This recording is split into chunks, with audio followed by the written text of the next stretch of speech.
Esselamu Aleyküm bizi izleyenler ve hürmetli hemkarlarım. Bugün size Mitsubishi Electric inverter tipli kondisionerin pultunun istifadə qaydasını görkəzəcəm. Hörmətli izləyicilərimiz, belə bir pultun istifadə qaydası bizdə var idi, amma çox qısa bir pult izah idi. Biz də bu səbəbdən bu boşluğu doldurmaq istədik. Yəni bütün düymələrin izahını sizə verəcəyik. Əvvəlcə yeni bir deməli batareyka taxırıq. Çünki məlum məsələdir ki, bəzi vaxtı pult uzun içərisində qalan batareykalar sıradan çıxır və bu da pultun hətta bu hissəsinin sıradan çıxmasına səbəb olur. Biz pultu taxdıqdan içərisinə batareykalar taxdıqdan sonra burada saatın yandığını, yanıb söndüyünü görürük. Demək, saatı qurmaq lazımdır. Bunun üçün clock düyməsinə basırıq. Bundan sonra burada görkəzəcək ki, yəni saatı qurmaq olar. Deyək ki, indi saat 22:00-dır.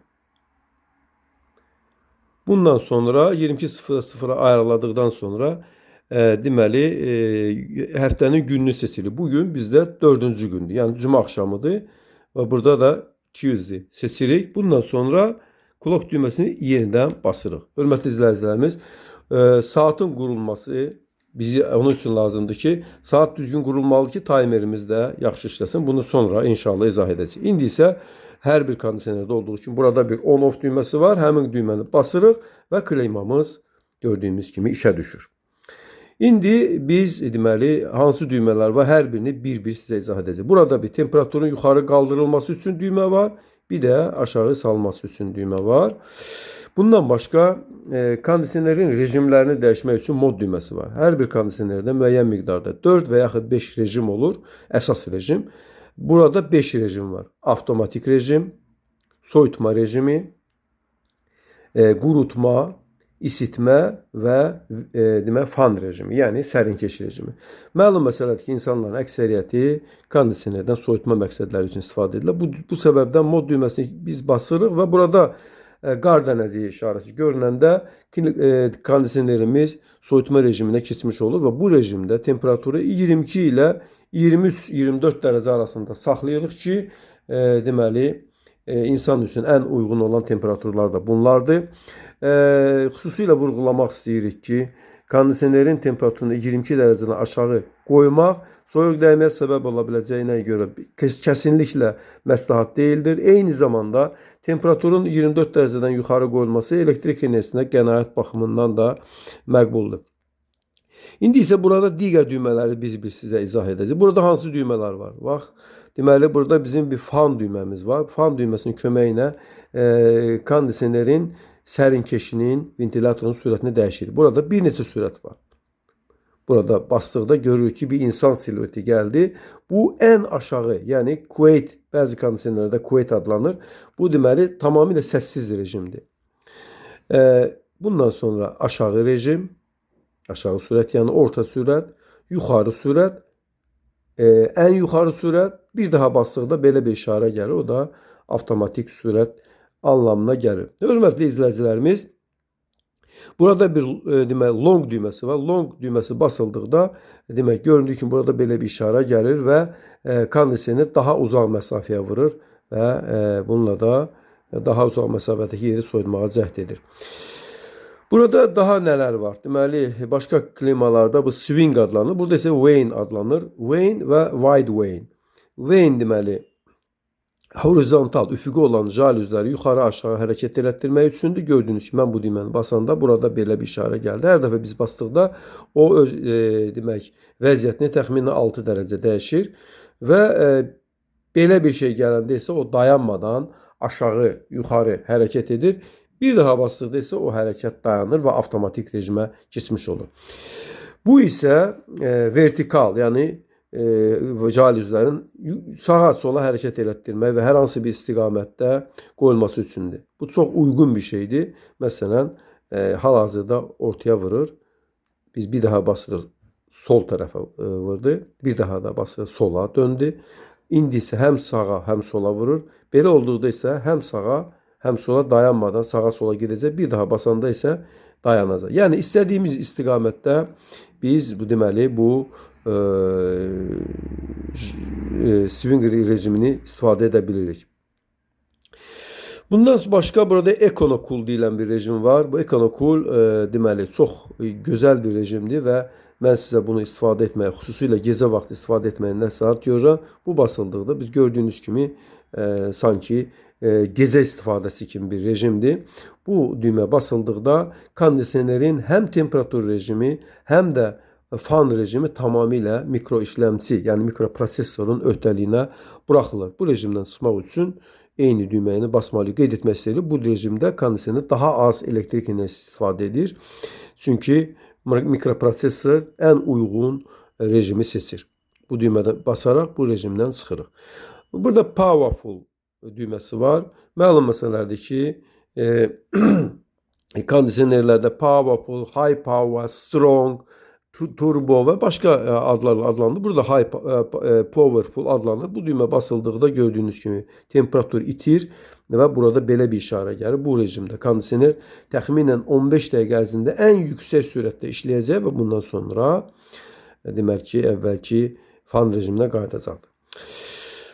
Bundan başqa maraqlı bir daha bir düymə var, iSafe. Yəni bu başqa deməli kondisionerlərdə bu iFavor adlana bilir. Mən sevirəm, mən xoşlayıram və s. kimi tərcümə edilə bilir. Bu nədir? Məsələn, deyək ki, biz 23 dərəcə temperatur sevirik və bu düyməni cəld, daha doğrusu bir daha edirik. 23 dərəcəni sevirik və bu düyməni basıb 23 dərəcəni yadımızda saxlayırıq. Bundan sonra kimsə əgər bizim ayarlarımızla oynasa, biz bu düyməni basmaqla sevimli rejimimizə qayıtmış oluruq. Eyni düyməni yenidən basıb sevimli rejimdən çıxmış oluruq. Hörmətli izləyicilərimiz, burada demək biz əsas düymələri sizə izah etdik. İndi isə digər rejimlərə keçirik. Mod düyməsini bir daha basırıq və burada bir su damlası işarəsi gəlir. Bu qurutma rejimidir. Yəni evdə olan nəmin azaldılması üçün nəzərdə tutulmuşdur. Bir daha mod düyməsini basırıq. Günəş işarəsi gəlir. Günəş işarəsi istilik rejiminin demək işarəsidir. Bu rejimdə temperaturu adətən 26 dərəcənin üzərində tuturuq.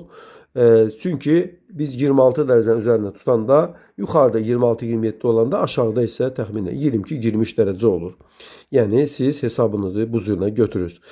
Bundan başqa bu rejimdə nə maraqlı bir şey var? Biz məlum məsələdir ki, soyutma rejimində istədiyimiz fan sürətini seçə bilirik və bu heç bir problem yaratmır. İsitmə rejimi soyutma rejimindən çox-çox fərqlidir. Əvvəla ona görə ki, isitmə rejimində həmən isti gəlməz, təxminən 5-10 dəqiqədən sonra gələ bilir. Və gəldikdə də çox ilıq isti gəlməyə başlayır əvvəlcə və bu getdikcə temperatur qalxır. Niyə görə belə olur? Bunu əlbəttə ki, bizim dərslərimizdə izah etmişik. Amma burada sadəcə onu demək istəyirik ki, isitmə rejimində fan rejiminin avto sürətə qoyulması ən uyğun bir hərəkətdir. Bunun üçün biz fan düyməsini bir neçə dəfə basırıq və sürətlər ən yüksəkdən sonra bir daha basıldıqda burada avto sürətə keçir. Bu halda kondisionerin fanının sürəti həm çöl hissənin, həm iç hissənin, həm çölün, həm evin içində olan temperaturu və kondensasiya temperaturu nəzərə alılaraq ayarlanacaqdır. Yəni bütün bu hərəkətlər mikroprosesor tərəfindən idarə olunacaqdır. Bu səbəbdən də kondisionerimiz həm verimli işləyəcək, həm də çöl hissəsinin buzlanması yalnız havanın temperaturu sıfıra yaxınlaşdıqda baş verəcəkdir. Və yenə də qeyd etmək istəyirik ki, isitmə rejimində bir kondisioner ən azı 20 və 1 saat işləməlidir ki, havanın temperaturası olaraq, yəni nominal güzə gəlib çatsın. İndi mod düyməsini bir daha basırıq və burada gördüyünüz kimi yalnız ventilator işarəsi gəlir. Bu rejimdə kondisioner adi bir fan kimi çalışır. Bir daha basırıq və avto rejimə keçmiş oluruq. Avto rejimində kondisioner burada ayarlanan temperaturu saxlamağa cəhd edir. Biz deyək ki, 25 dərəcə temperaturu ayarladıq. Bu zaman əgər havanın temperaturu evin içində 25 dərəcədən yuxarı olarsa, kondisioner isitmə rejimində, aşağı olarsa soyutma rejimində olacaqdır. İndi soyutma rejimini yenidən keçirik və deyək ki, temperaturu 24 dərəcə ayarlayırıq və bundan sonra timer rejimini izah edirik. Timer rejimi ümumiyyətlə nəyə gərəkdir? Məsələn, deyək ki, səhər-səhər işə gedirik və axşam saat 18 radələrində evə qayıdacaq. İstəyirik ki, kondisionerimiz 17:00-da işə düşsün. Bunun üçün timer 10 düyməsini basırıq və bu düymələrin yardımı ilə demək saatımızı 17:00-a ayarlayırıq ki, biz işdən gələnə qədər kondisionerimiz evimizi soyutsun və biz də gələndə artıq rahat istirahət edə bilək. Burada deməli 17:00 görünəndə barmağımızı uzaqlaşdırırıq və bundan sonra burada gördüyünüz timer 10 dəfə yanıb söndükdən sonra timer 10 rejimi ayarlanmış olur. Və bundan sonra kondisionerimizi söndürüb gedə bilərik. Yəni bundan sonra timer 10'a basırıq, gördüyünüz kimi onu görkəzir. Yəni timer kondisioneri söndürüb getdikdən sonra biz axşam gələndə artıq kondisionerimiz evimizi soyudacaqdır. Və yaxud bu rejimdən çıxmaq üçün biz eyni düyməni yenidən basırıq. Və yaxud gecə yerimizə uzanırıq və istəyirik ki, səhər saat 5 tamama qədər kondisioner işləsin, bundan sonra sönsün. Bunun üçün timer off düyməsini basırıq və timer off'u yəni zamanlayıcı qapalı düyməsini basırıq. Bundan sonra saat 5'ə ayarlayıb əlimizi düymədən çəkirik. Yenə də burada timer off rejimi 10 dəfə yanıb söndükdən sonra deməli timer off rejimi dayanacaq və bundan sonra saat 5 tamamda kondisionerimiz sönəcək. Bu rejimdən çıxması yenidən eyni düyməyə basırıq. Bəs burada aşağıda bir qara hissədə weekly timer, yəni həftəlik timer rejimi vardır. Bu nə üçün lazımdır? Məlum məsələdir ki, bəzi insanlar deyək ki, həftənin 2 gününü işləyirlər. Deyək ki, 2-ci gün və 5-ci gün işləyirlər. Ona da lazımdır ki, 2-ci və 5-ci günlər, qalan günlər evdə olduğuna görə istəyir ki, 2-ci gün, 5-ci gün evə gəlməmişdən qabaq kondisioneri işə düşsün. Bunun üçün set düyməsini basırıq və bundan sonra deyək 2-ci gün Monday, Tuesday, düzdür basıb bundan sonra günü seçdikdən sonra timer düyməsini timer 10 düyməsini basırıq burada.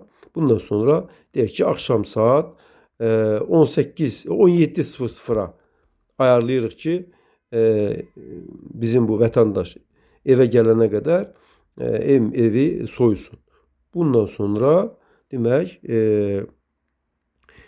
sönməsini də əgər nizamlamaq istəyiriksə bu düyməni basırıq. Çünki burada 2 yanma, 2 sönmə idarə etmək mümkündür. Sonra burada off rejimində basırıq və timerimizi 23 deyək ki 50'ye 23:30'a ayarladıktan sonra set düyməsini basırıq. Burada gördüyünüz kimi sending, yəni siqnalın ötürülməsi və kondisionerin bu siqnalı qəbul edib yaddaşında saxlaması prosesi gedir.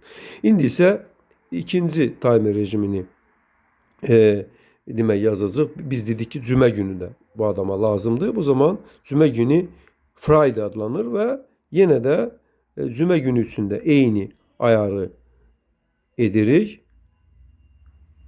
Bundan sonra send düyməsini basırıq və bununla da bizim deməli kondisionerimizin həm